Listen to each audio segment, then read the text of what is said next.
2장. 날이 저물어 어둑어둑해졌을 때 비로소 그레고르는 혼수 상태와 같은 잠에서 깨어났다. 누가 잠을 방해해서가 아니라 더는 잘 수가 없었다. 푹 잤기 때문에 충분한 휴식을 얻은 것 같았다. 빨리 걷는 발자국 소리와 앞방으로 통하는 문을 조심스럽게 여닫는 소리에 잠을 깬 모양이었다. 가로등의 불빛이 흘러들어와 천장과 가구 위를 이리저리 비추고 있었다. 그러나 그레고르의 방은 어두웠다.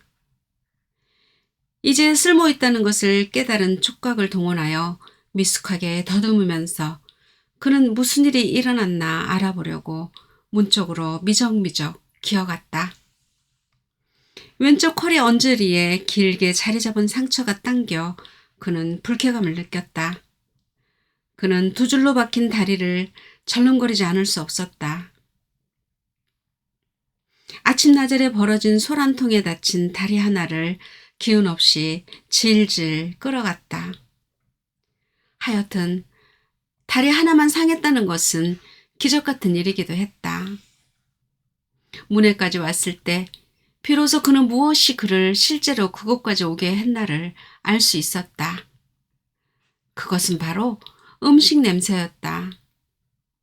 그곳에는 구미를 돋구는 흰빵 조각이 둥둥 떠있는 우유 그릇이 있었다.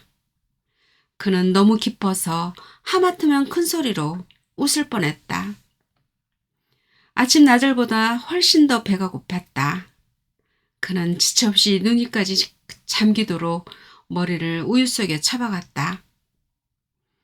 그러나 곧 실망해서 머리를 들어버렸다.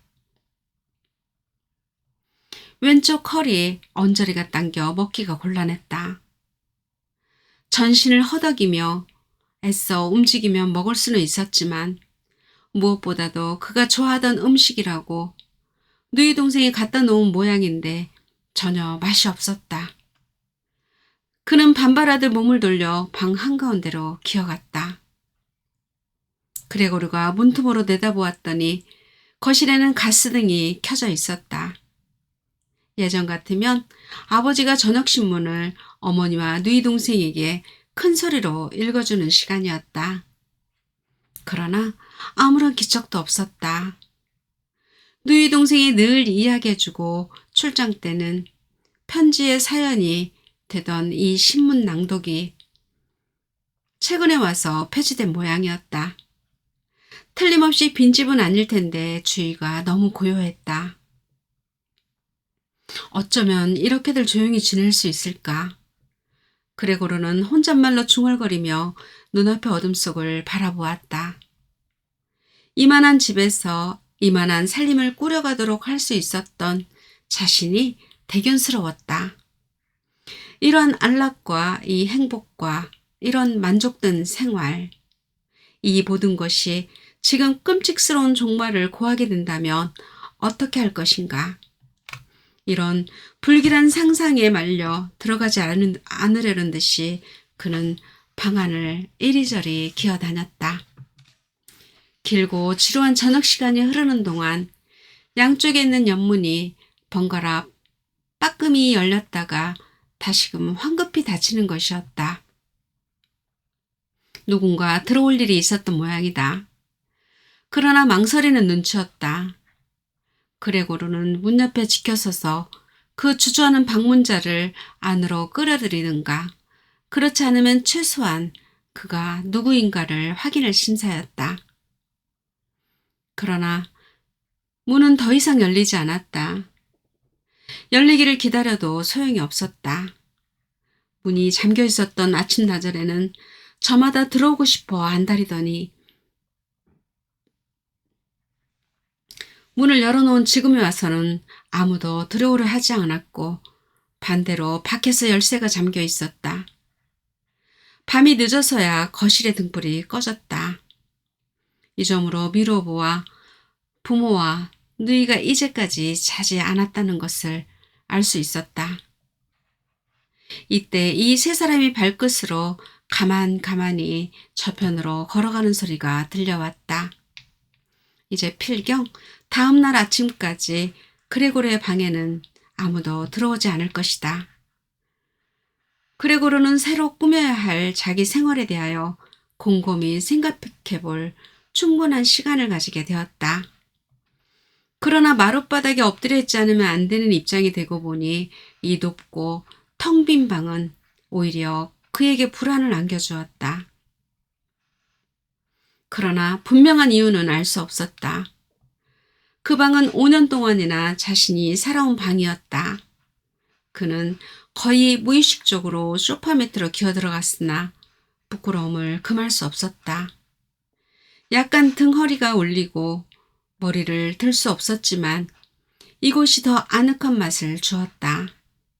다만 몸짓이 너무 넓적해서 소파 밑으로 충분히 들어갈 수 없는 것이 안타까웠다.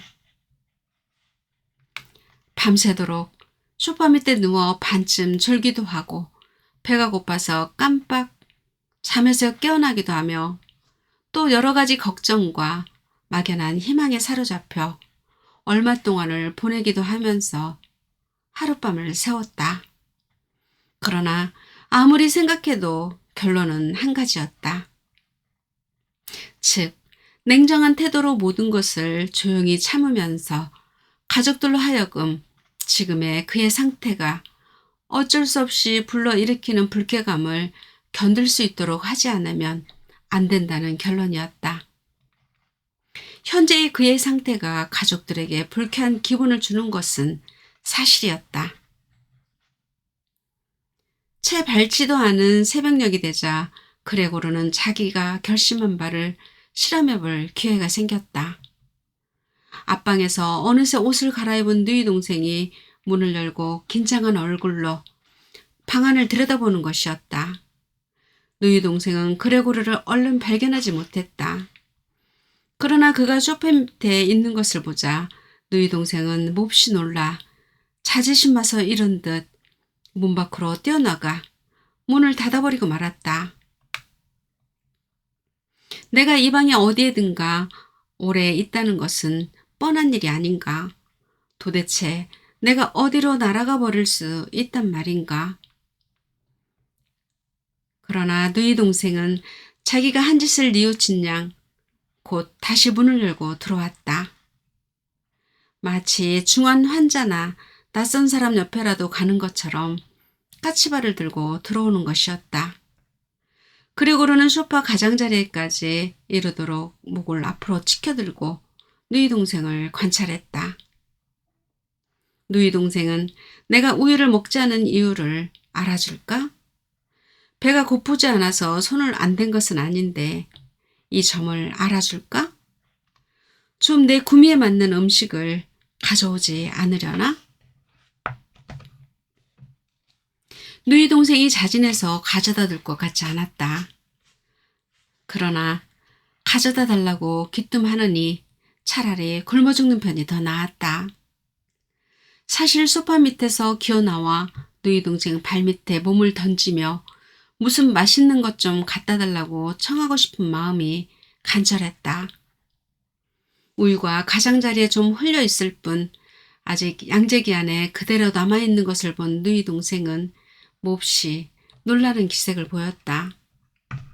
누이는 곧 그릇을 손에 들었다. 맨손으로 집어 올리는 것이 아니라 걸레 조각으로 싸서 들어 올리더니 밖으로 나가버렸다. 이번에는 무엇을 갖다 주려나 하는 호기심이 생겼다. 그레고르는 상상이 미치는 대로 이것저것 생각해 보았다. 그리고 누이 동생은 다시 무엇을 가지고 들어왔다. 누이 동생은 내가 무엇을 좋아하는지 시험해 보려고 여러 가지 음식을 가져왔다. 그 잡동사니를 낡은 신문 위에 펴놓았다. 오래전에 썩어가는 채소와 저녁상에서 먹다 남은 마요네즈가 말라붙은 뼈다귀도 있었다. 매달에 건포도와 살구, 이틀 전에 그레고르가 맛이 없다고 타박한 치즈가 있는가 하면 아무것도 바르지 않은 빵과 버터를 바른 빵, 버터를 바르고 소금을 뿌린 빵 등이 있었다. 이것들 말고도 분명 그레고르의 전용으로 정해놓은 듯한 사발에는 물이 있었다. 자기가 있으면 먹지 않으리라는 것을 알았는지 누이 동생은 얼른 나가버렸다. 마음 놓고 실컷 먹으라는 신호인 양 밖에서 열쇠까지 채웠다. 식사를 하러 가기 위하여 그레고르의 작은 발들은 꿈틀거리기 시작했다. 상처는 어느덧 다 나아버린 것 같았다. 불편한데도 전혀 없었다. 자신이 생각해도 신기했다. 사실 한 달 전에 칼에 베인 상처가 어제까지도 욱신욱신 쑤셨는데 갑자기 모든 감각이 둔해진 것은 아닐까. 그는 생각해 보았다. 그러한 생각이 머리를 스치는 순간 이미 그는 여러 가지 음식 중에서 제일 구미를 돋구는 치즈를 씹기 시작했다. 치즈, 채소, 소스를 연달아 먹었다. 너무 만족한 나머지 그레고르는 눈물을 흘렸다. 그런데 신선한 음식은 도리어 맛이 없었다. 냄새조차 싫어서 그는 먹고 싶은 것만을 조금 떨어진 곳으로 끌어가기까지 했다. 어느덧 다 먹어치우고 먼저의 자리로 돌아왔을 때 누이 동생이 열쇠를 돌리는 소리가 들렸다. 소파 밑으로 들어가라는 신호였다. 누이 동생이 방 안에 머문 시간은 짧았지만 소파 밑에 들어가 꾹 참고 있기란 고역이었다. 왜냐하면 음식을 많이 먹은 탓으로 배가 불러 그 비좁은 곳에선 숨도 제대로 쉴 수 없었기 때문이었다. 질식할 것 같은 상태에서 다소 튀어나온 듯한 눈으로 바라보고 있으니 아무것도 눈치채지 못한 동생은 먹다 남은 찌꺼기와 그레고르가 전혀 손도 대지 않은 음식까지도 이미 아무 소용없는 것처럼 쓸어 모아 통 속에 붓더니 바삐 나무 뚜껑으로 덮어가지고 나가버렸다. 누이 동생이 돌아서자마자 그레고르는 소파 밑에서 기어나와 기지개를 캐며 숨을 쉬었다. 그레고르의 식사는 매일 이러했다. 아침은 부모님과 하녀가 아직 잠을 자고 있는 시간을 이용해서 일찍 들어왔고 점심은 모든 사람들의 식사가 끝난 후에 들어왔다. 그것도 그럴 것이 점심 식사가 끝난 후에 부모님은 낮잠을 자는 습성이 있었고 하녀는 늘 장을 보러 갔다. 물론 집안 식구치고 그레고르를 굶겨 죽이고 싶은 사람은 없었다. 그러나 그레고르의 식사에 관해서는 누이 동생이 말해주는 것 이상은 모르고 있었다. 또 누이 동생은 하나같이 애쓰고 괴로워하는 가족들을 슬픔을 덜어줘야 한다는 생각뿐이었으리라. 그날 아침 무엇이라고 말해서 의사와 열쇠쟁이를 돌려보냈을까? 그레고르가 하는 말을 아무도 이해할 수 없었기 때문에 사람들의 말을 그레고르가 알아듣고 있다고는 아마도 상상하지 못했다. 누이 동생 역시 그러했다. 그래서 누이 동생은 그의 방에 들어와서도 가끔 한숨이나 짓고 성자의 이름을 부르며 기도하는 정도였다. 얼마 지나지 않아 누이 동생은 그를 보살피는 일에 익숙하게 되었다. 물론 완전히 익숙해지기란 바랄 수 없는 일이었지만 어느 정도 익숙하게 되었을 때 이따금 다정한 말을 건넜다. 오늘 식사는 맛이 있었나 보군. 그레고르가 남김없이 다 먹었을 때 그녀가 말했다. 그러나 갈수록 더 빈번히 되풀이되는 그와 반대의 경우에는 누이 동생은 쓸쓸한 표정을 지으면서 이렇게 말했다. 또 남겼군. 그레고르는 직접적으로는 아무런 새 소식도 들을 수 없었으나 많은 일을 엿들었다. 옆방에서 말소리가 들려오기만 하면 그는 곧 그 방문 옆으로 기어가 문 판자에 바짝 몸을 붙였다. 처음 며칠 동안 모든 화제가 그레고르에 관한 것이었다. 이제 가족들이 어떠한 태도를 취해야 하는가에 대한 대화가 이틀 동안 식사 때마다 계속되었다. 누구도 혼자 집에 있기를 꺼려했다. 그렇다고 집을 비워놓고 전부 나갈 수는 없는 처지인지라 언제나 식구 중 두 사람은 집에 남아 있었다. 이번 사건에 대하여 하녀가 얼마나 알고 있는지는 몰라도 하여튼 하녀는 곧 나가겠다고 어머니에게 애원했다.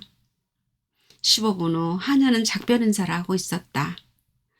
내보내주는 것만으로도 이 집에서 최대의 은혜인 양 감사의 눈물까지 흘렸다. 부탁한 사람도 없는데 하녀는 이번 사건을 아무에게도 말하지 않겠다고 엄숙히 맹세하기까지 했다. 이제 누이 동생이 밥을 짓고 음식을 만들어야 했다. 모두 거의 아무것도 먹지 않았기 때문에 부엌 일은 힘들지 않았다. 서로 많이 들라고 권하지만 서로 많이 먹었다고 사양한다는 사실을 그레고르는 귀로 듣고 알았다. 술을 마시는 경우도 없는 것 같았다. 때로 누이 동생이 아버지에게 술을 갖다 드릴까요? 하고 말하는 소리가 들렸다. 제가 가서 구해올까요? 하고 누이는 진정으로 말했다. 아버지가 아무 말도 안 하고 앉아있자 그러면 문지기 할머니를 보내겠다고 했다. 그제 아버지는 아니? 하고 큰 소리로 대답했고 거기에 대해서는 더는 이야기가 계속되지 않았다. 사건이 일어난 첫날 아버지는 이미 모든 재산 상태와 앞날에 대하여 어머니는 물론 누이에게까지 설명했던 것이다.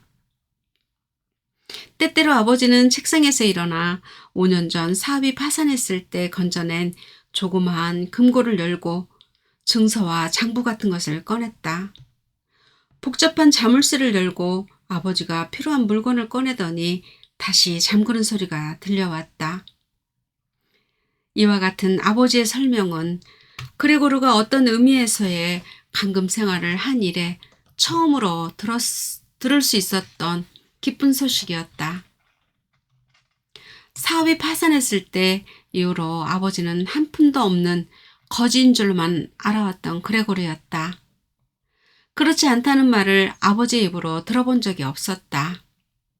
그레고르 역시 아버지에게 물어본 적이 없었다. 그 당시 그레고르는 전 가족을 절망 속에 빠뜨린 파산의 쓰라림을 가족들의 뇌리에서 말끔히 씻어주려고 온갖 정력을 기울이고 있었다. 그때부터 그레고르는 미친 듯이 일하기 시작했던 것이다. 그는 순식간에 보잘것없는 일개 점원에서 영업사원으로 승급했다. 영업을 맡고 있노라면 돈이 들어오는 루트가 있었고 일한 결과가 수수료의 형식으로 그 자리에서 현금화되었다. 그 돈을 가지고 집에 돌아와 책상 위에 쏟아놓고 식구들을 깜짝 놀라게 하고 기쁘게 해주었던 나다. 그때는 난 부러울 것이 없었는데 그 후에도 나는 전 가족의 생활비를 부담할 만한 큰 돈을 벌었고 생계를 유지시켰지만 이제 그와 같은 찬란한 시절은 다시 돌아오지 않겠지. 나나 가족들은 내가 돈을 벌어오는 것에 대하여 만성이 되어버렸던 것이다. 식구들은 감사하게 돈을 받았고 나는 기꺼이 내놓았던 거다. 그러나 처음처럼 특별하게 훈훈한 감정은 일어나지 않았지. 단지 누이 동생만이 나와 가까웠다. 나와는 달리 그 애는 음악을 좋아했고 특히 바이올린을 잘 켜는 아이였다. 내년에 음악 학교에 보내려고 마음먹고 있었는데 비용이 많이 드는 것 따위는 걱정하지 않았다. 비용이란 다른 수단으로 벌 수 있는 것이니까 내가 며칠 집에 머물 때면 늘 그 애와 음악학교 이야기를 했지만 그것은 이루어질 수 없는 아름다운 꿈으로였을 뿐이었다. 부모님은 우리의 이러한 허물없는 대화조차도 결코 좋아하지 않았다. 그러나 나는 이 일에 대하여 확고한 신념이 있었고 이것을 이번 크리스마스를 기해 엄숙히 선언할 참이었다. 그런데 그레고르가 문에 기대어 꼿꼿이 서서 이야기 소리에 귀를 기울이고 있는 동안 현재 그의 입장으로서는 아무 소용도 없는 이러한 부질없는 생각이 머리를 스쳐가고 있었다. 온몸이 노곤해져서 엿듣고 있기가 힘들었고 그만 자기도 모르게 문턱에 머리를 부딪히고서는 또다시 문을 꼭 붙들었다. 이런 일로 생기는 작은 소리까지도 옆방에서는 알아들었고 이런 소리를 의식한 식구들은 일제히 이야기를 멈추었다. 또 무슨 짓을 하고 있구나 하고 아버지가 분명히 문 쪽을 향해서 말하고 있었다. 얼마 후 중단되었던 이야기가 다시 시작되었다. 그레고르는 그들의 대화를 자세히 들을 수 있었다. 아버지는 늘 설명을 되풀이하는 습성이 있었기 때문이다. 이런 이야기를 해본 곳은 너무 오래전 일이라 어머니는 한 번만 듣고서는 아무것도 알아듣지 못했다. 들려오는 말에 의하면 그 불운했던 파산에도 불구하고 과거의 재산이 아직 조금 남아 있었다. 그동안에 손도 대지 않고 남에게 빌려준 돈에 이자가 약간 붙었다는 것이다. 그 외에도 그레고르가 매달 집에 들어온 돈도 전부 써버린 것은 아니었다. 사실 그레고르는 용돈이래야 단지 2, 3골든을 썼을 뿐이며 그래서 얼마 되지는 않지만 그것이 모여 미천이 될 수 있었던 것이다. 그레고르는 문대에서 머리를 끄덕이며 열심히 들었다. 그가 기대하지 못했던 신중한 식구들의 태도와 애써 전략하는 태도가 대견스러웠다. 그렇게 남아 돌아가는 돈이 있었으면 회사 사장에게 진 빚을 갚아버리고 홀가분히 그 직장을 그만둘 수 있었을 것이다. 그러나 막상 내가 이렇게 되고 보니 아버지의 처사가 더 현명했다고 말할 수밖에 없었다. 돈이 좀 있다고 해도 그것은 적은 액수여서 이자만으로 살아갈 수 있으리라고는 상상도 할 수 없었다. 1년, 잘해야 2년이면 다 바닥나 없어지기 좋은 돈이었다. 애당초 손을 대서는 안 되는 돈이며 만일의 경우를 대비하여 남겨놓아야 할 정도의 돈이었다. 그래서 생활비만은 벌어야 했다. 사실 아버지는 건강하시긴 하지만 이미 늙은 몸이라 5년 동안이나 아무 일도 못해왔고 생활에 자신이 없는 사람이었다. 고생만 하고 아무 보람도 찾을 수 없던 그의 인생에서 그래도 지난 5년의 휴식을 통해 아버지는 몸이 비대해졌다. 어머니는 어떤가 하면 천식이랑 고질병 때문에 집안을 조금만 돌아다녀도 숨이 가파지고 다음 날에는 호흡에 곤란을 느껴 창문을 열어놓고 소파에 누워 있어야 되는 형편이었다. 그러면 17살밖에 되지 않은 누이 동생이 벌어야 한단 말인가. 그 애는 아직 너무 어린데다 이제까지 해온 생활이라야 옷이나 깨끗이 입고 잠이나 실컷 자고 가끔 집안일이나 도와주고 가끔 값싼 구경이나 가는 것이 고작이었다. 하나 더 있다면 바이올린을 켠다는 것이리라. 돈이 필요하다는 내용의 이야기가 나올 때마다 그레고르는 문을 떠나 창가에 있는 차가운 가죽 소파에 몸을 던져버렸다. 그의 몸은 슬픔과 수치심으로 확확 달아올랐다. 그레고르는 밤새도록 소파에 누워서 잠을 못 이루고 소파의 가죽만 쥐어뜯고 있을 때가 많았다. 때로는 힘드는 줄도 모르고 의자를 창가로 밀고 가서 창턱에 기어오르기도 하고 그냥 그 의자에 기어올라 창문에 기대어 전에 창밖을 내다보며 느꼈던 해방감을 추억 속에서 되살리기도 했다. 하루하루가 지남에 따라 매일 그렇게 바라보고 있노라면 조그만 거리가 떨어져 있어도 사물이 불분명하게 보였다. 누이 동생과 언어로 소통할 수 있어서 그 애가 해주는 모든 일에 감사를 표할 수 있다면 그의 봉사를 좀 더 가벼운 마음으로 받아들일 수 있을 것이라고 그레고르는 생각했다. 그렇지 못한 이 현실이 그를 몹시 괴롭혔다. 누이 동생은 여러 가지로 불쾌한 이번 일을 잊으려고 애썼다. 날이 지남에 따라 그 아이는 그러한 모든 일을 잘 처리했다. 그레고르도 시간이 지나면서 모든 것을 더 정확하게 관찰할 수 있었다. 동생이 들어오기만 해도 이제는 괴로웠다. 전 같으면 오빠의 방을 아무에게도 보이지 않으려고 온갖 주의를 다 기울이던 것이 이제는 방 안에 들어오기가 무섭게 문을 닫을 생각보다 곧장 창가로 뛰어가 재빠르게 창문을 활짝 열어젖히고 심호흡을 했다. 아무리 날씨가 추워도 마찬가지였다. 이와 같은 다른질과 소란으로 동생은 하루에 2번씩 그레고르를 놀라게 했다. 그래서 그레고르는 동생의 일이 끝날 때까지 소파 밑에서 떨고 있어야만 했다. 그레고르도 충분히 이해할 수 있는 일이긴 했다.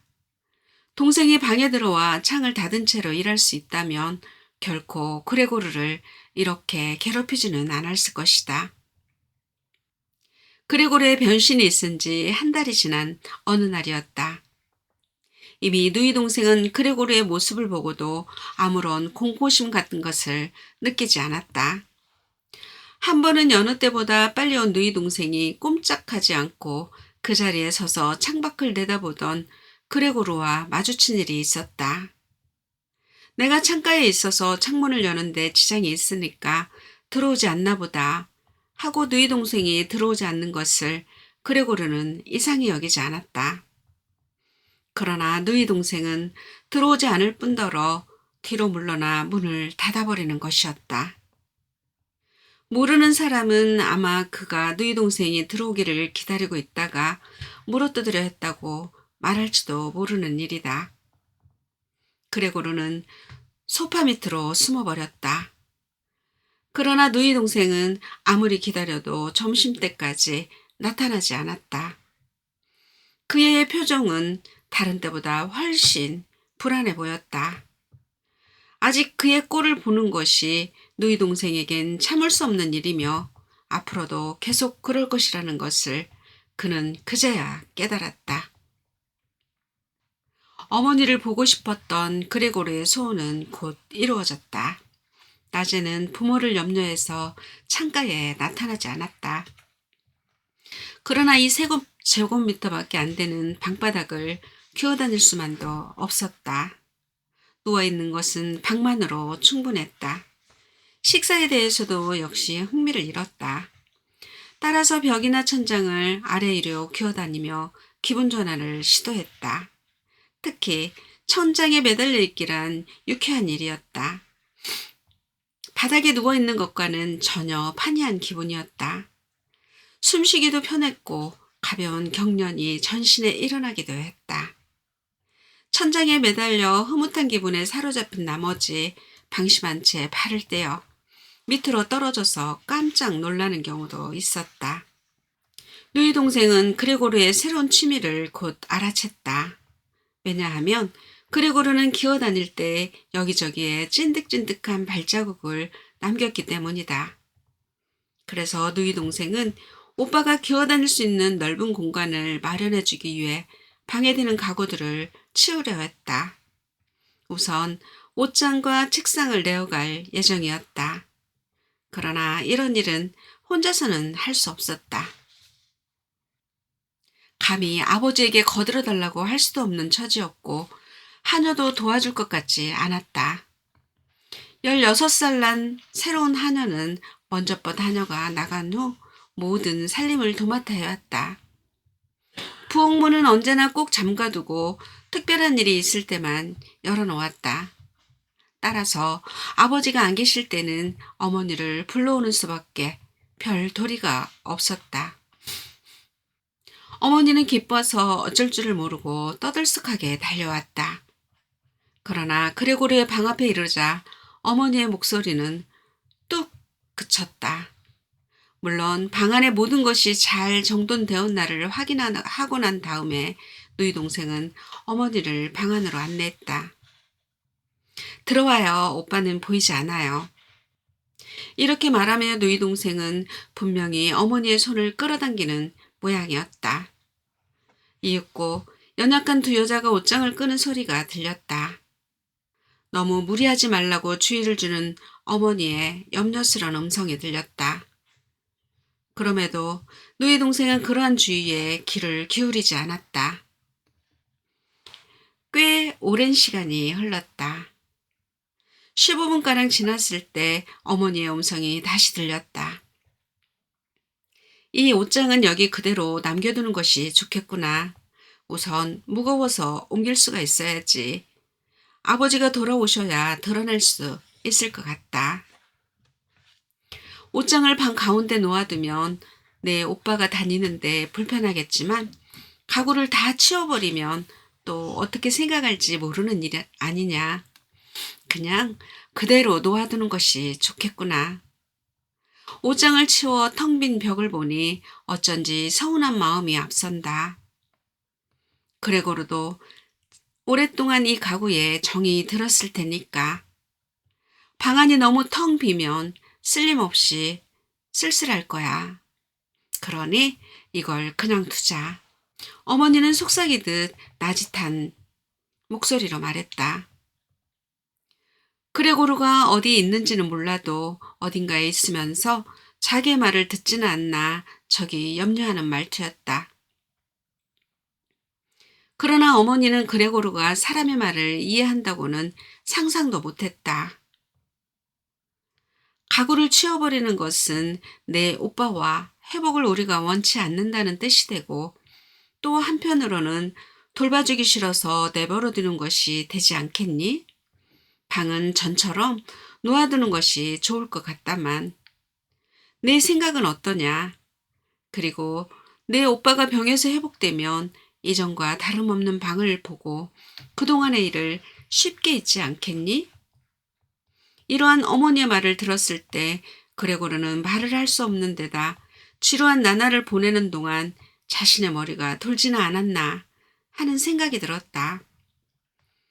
방의 가구를 치워주기를 진심으로 원하는 자신을 설명할 수 있는 길은 자신이 돌았다고 자인하는 것밖에 없었다. 빈방이 되면 자유롭게 기어다닐 수 있다는 것은 말할 나위도 없다.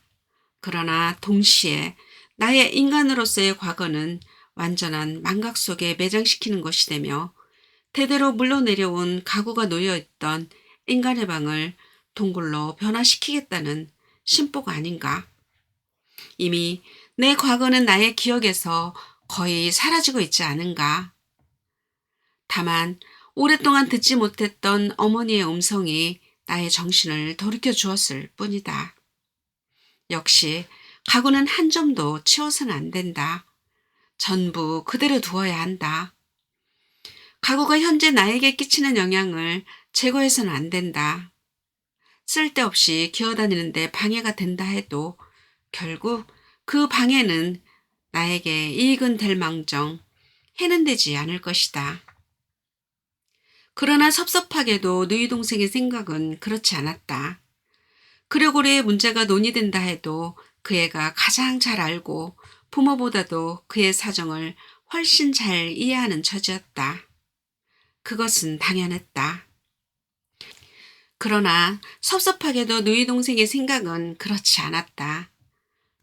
그레고르의 문제가 논의된다 하면 그 애가 가장 잘 알고 부모보다도 그의 사정을 훨씬 잘 이해하는 처지였다.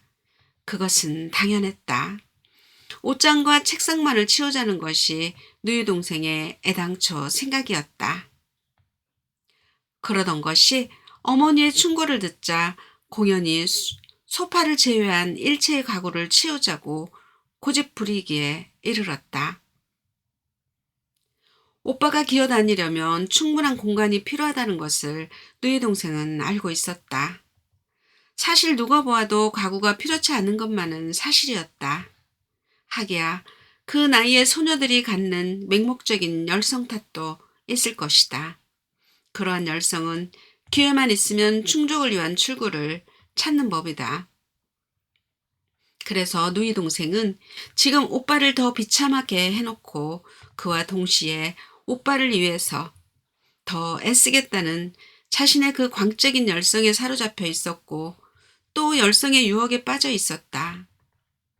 텅 빈 방에 그레고르가 혼자 있게 되면 그레테 위에는 감히 아무도 들어올 수 없을 테니까. 어머니가 충고했다고 해서 자신의 결심을 번복할 마음은 누이 동생에겐 조금도 없었다. 뭐 별다른 사건이 일어난 것은 아니고 가구 두서너점을 옮길 뿐이라고 그레고르는 속으로 몇 번이고 생각했지만 가구가 마룻바닥에 다 끌리는 소리와 여자들이 드나드는 소리, 그리고 서로 나직하게 부르는 소리, 이런 것들이 뒤범벅이 되어 그것은 그에게 마치 사방에서 밀려오는 대소란 같은 인상을 주었다. 가능한 한 머리와 발을 움츠리고 몸을 마룻바닥에 꼭 부착시킨 대로 있었으나 그는 더는 참을 수 없음을 스스로 말하지 않을 수 없었다. 저들은 내 방을 비우고 있다. 내가 좋아하는 모든 것을 탈취하고 있다. 조그만 톱과 그 밖에 온갖 연장이 들어있는 상자도 벌써 밖으로 내갔다. 이제 마룻바닥에 꼭 부착된 책상을 흔들고 있다. 상과 대학생 시절, 아니 중학생 시절의 나, 아니 그 이전으로 올라가 초등학교 학생이었던 내가 숙제를 하던 그 책상. 그리하여 그레고르는 어머니와 누이 동생이 하고 있는 선의의 일을 고려해 줄 여지가 없었다. 그는 후다닥 밖으로 기어나왔다. 어머니와 누이는 숨을 돌리기 위해 옆방에서 옮겨간 책상에 몸을 기대고 있었다. 그레고르는 무엇을 이 방에 남겨놓아야 할지 자신도 모르고 있었다. 때마침 텅 빈 벽에 걸려있는 순전히 모피마를 걸친 귀 부인의 초상화가 얼른 눈에 띄었다. 그는 재빨리 기어 올라가 유리 위에 몸을 부착시켰다. 지금 온몸으로 가리고 있는 이 그림만은 아무에게도 빼앗기고 싶지 않았다. 그는 어머니와 누이가 돌아오는가를 확인하기 위해서 거실로 통하는 응접실 쪽으로 눈길을 주었다. 어머니와 누이는 별로 쉬지 않고 곧 다시 왔다. 어머니, 이번에 무엇을 나를까요? 누이는 말하면서 사방을 두리번거렸다. 그때 그레테의 시선과 유리에 붙어있던 그레고르의 시선이 마주쳤다. 어머니가 바로 옆에 서 있는지라 어쩌지도 못하고 누이는 애써 자신을 억제하면서 어머니가 주위를 돌아보지 못하도록 고개를 어머니 쪽으로 가까이 기울였다. 어머니, 잠깐만 안방으로 가요. 이렇게 말하는 누이의 의도를 그레고르는 알 수 있었다. 어머니를 안전한 곳에 데려다 놓고 나를 벽에서 쫓아내려는 심사일이라. 자, 내 멋대로 해봐라. 그는 그림 위에 붙어서 그림을 내주지 않겠다고 단단히 마음먹었다. 그림을 내주느니 차라리 너의 얼굴로 뛰어내릴 테다. 그러나 어머니는 처음부터 누이의 말에서 불안함을 의식했다. 어머니는 옆으로 물러서며 꽃무늬가 있는 벽지 위에서 큼직하고 누런 색깔의 점을 발견하고 그것이 그레고르라는 것을 채 깨닫기도 전에 아, 저게 뭐냐? 하고 외치며 두 팔을 벌리고 절망한 듯이 소파 위에 쓰러지더니 그만 꼼짝도 하지 않았다. 그레고르! 누의 동생은 주먹을 쳐들고 날카로운 눈으로 그레고르를 바라보며 외쳤다. 이 말은 변신한 이래 누이가 그를 향해서 직접 한 최초의 말이었다. 얼마 동안 시간이 흘렀다. 그레고르는 맥없이 누워 있었다. 주인은 조용했다.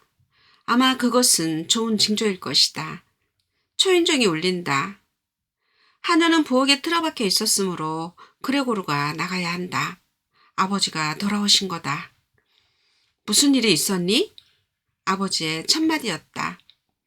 그레테의 표정이 모든 것을 이야기해 주었음에 틀림없었다. 어머니가 기절하셨어요. 이젠 괜찮아요. 그레고르가 기어나왔지 뭐예요. 그레테는 확실치 않은 목소리로 대답했다. 얼굴을 아버지의 가슴에 파묻고 있는 것이리라. 네, 그럴 줄 알았지. 그러니 내가 뭐라든 여자들이란 사람 말을 안 들어먹는단 말이야. 아버지의 말이었다. 누이 동생의 너무 간단한 설명을 듣고 아버지는 그레고르가 무슨 난폭한 짓이라도 저지른 것처럼 생각하고 있음이 분명했다. 아버지를 진정시켜야지. 그러나 어떻게 사정을 말로 설명할 수가 있는가? 그럴 가능성은 없다. 그레고르는 자기 방문이 있는 쪽으로 달려가 몸을 문에 밀착시켰다. 그렇게 한 의도는 문만 열어주면 당장 방으로 들어가려는 착한 생각을 품고 있다는 사실을 현관에 들어서는 아버지에게 알리고 싶었다. 그러나 아버지는 그레고르의 이러한 섬세한 생각을 이해할 수 없었다. 앗! 하는 격분한 것 같기도 하고 기뻐하는 것 같기도 한 외마디 소리를 지르는 것이었다. 그레고르는 머리를 돌려 아버지를 쳐다보았다. 이런 모습의 아버지를 내가 본 적이 있었던가. 최근에 와서는 기어다니는데 정신이 팔려 집안이 어떻게 돌아가는지 통 모르고 있는 형편이었다. 지금의 아버지는 꼿꼿이 서 있지 않은가. 마치 은행의 사원과 같이 누런 단추가 달린 파란 옷을 입고 있는 것은 어찌된 일인가. 빳빳이 선 저고리 깃 위로 살진 덕살이 뚜렷하게 나와 있다. 짙은 눈썹 밑에서 까만 두 눈이 생기 있게 빛나며 경계하듯 바라본다. 아버지는 모자를 벗어 던졌다. 모자에는 누런 이니셜이 붙어 있었다. 아마 어느 은행의 마크임에 틀림없겠지. 아버지는 다시 상의를 들어젖히고 양손을 바지 주머니에 넣고서 불쾌하다는 표정을 짓고 흥분한 얼굴로 나를 향해 걸어오는 것이 아닌가. 아버지는 지금 자신이 하려는 짓이 무엇인지조차 모르고 있다. 보통 때보다 훨씬 더 발을 성큼성큼 떼어놓는 그의 구두창을 보니 오싹해졌다. 그레고르는 가만히 있을 수 없었다. 그레고르에게 새로운 생활이 시작된 이래 아버지는 그레고르를 엄격히 다루는 것이 상책이라는 생각을 가지고 있었다. 그레고르도 그 점을 알고 있었다. 그레고르는 달아나기 시작했다. 쫓아오던 아버지가 걸음을 멈추면 그도 걸음을 멈추고 아버지가 움직이는 기색을 보이면 그도 움직였다. 이렇게 그들은 이렇다 할 소동을 부르지 않으면서 벌써 방 안을 몇 바퀴째 돌았다. 아버지의 동작은 느렸기 때문에 뒤따라와서 그를 해칠 것 같지는 않았다. 벽이나 천장으로 달아나도 되겠지만 그렇게 하면 아버지에 대해 무슨 특별한 악이라도 품은 듯한 인상을 줄까봐 그냥 바닥에 있기로 했다. 여하튼 그레고르는 그렇게 오래 기어 다닐 수는 없었다. 아버지가 한 발자국 걷는 동안 그는 무수한 다리 운동이 필요했다. 벌써 숨이 가파왔다. 전부터 폐가 튼튼한 편은 못되던 터였다. 이렇게 전력을 다해서 기어다니며 비틀거리다 보니 눈도 뜰 수 없을 지경에 이르렀다. 그런 상태에서는 기어다니는 것 외에는 다른 도주 방법을 생각해 볼 수도 없었다. 공을 들여 깎은 모서리와 뾰족한 곳 투성이인 가구들로 가려져 있기는 했지만 그는 자유롭게 벽을 오르낼 수 있다는 것도 거의 잊고 있었다. 그때였다. 무엇인지 그의 앞에 가볍게 떨어지는 것이 있었고 그것은 그의 앞으로 굴러왔다. 사과였다. 곧이어 두 번째 사과가 날아왔다. 그레고르는 깜짝 놀라 그만 그 자리에서 발을 멈췄다. 이제 더는 앞으로 도주할 필요도 없어졌다. 아버지가 그를 사과로 폭격하기로 결심했기 때문이다. 아버지는 찬장 위에 있는 과일 접시에서 사과를 꺼내어 주머니에 가득 넣어가지고 왔던 것이다. 처음에는 겨냥도 안 하고 연달아 던졌다. 이 조그마한 사과들은 전기장치로 조종하는 것처럼 마루 위를 구르며 서로 부딪히기도 했다. 살짝 던진 사과 한 개가 그레고르의 등을 스쳤다. 그러나 다치진 않았다. 그러나 다음에 날아온 사과가 명중하여 그레고르의 등에 박히고 말았다. 의외로 심한 고통을 진정시켜 보려고 그레고르는 서서히 앞으로 몸을 움직이며 안간힘을 다했지만 등에 못이 박힌 것처럼 아프고 오간이 흐려져서 그만 그 자리에 쓰러지고 말았다. 마지막으로 눈을 떴을 때 그는 자기 방문이 열리면서 비명을 지르고 있는 누이 동생 앞으로 어머니가 속옷바람으로 뛰어나오는 것을 보았다. 어머니가 실신했을 때 숨쉬기 편하도록 누이 동생이 어머니의 옷을 벗겨놓았던 것이리라. 어머니는 아버지에게로 뛰어갔다. 뛰어가는 동안 풀어놓았던 옷이 하나하나 밑으로 흘러내렸다. 어머니는 흘러내린 치마와 옷을 밟고 넘으면서 아버지에게로 달려갔다. 아버지에게 꼭 매달린 어머니는 아버지의 뒷머리를 손으로 알아쥐고 그레고르의 목숨을 살려달라고 애원했다. 그러나 그레고르는 더는 볼 수 없었다.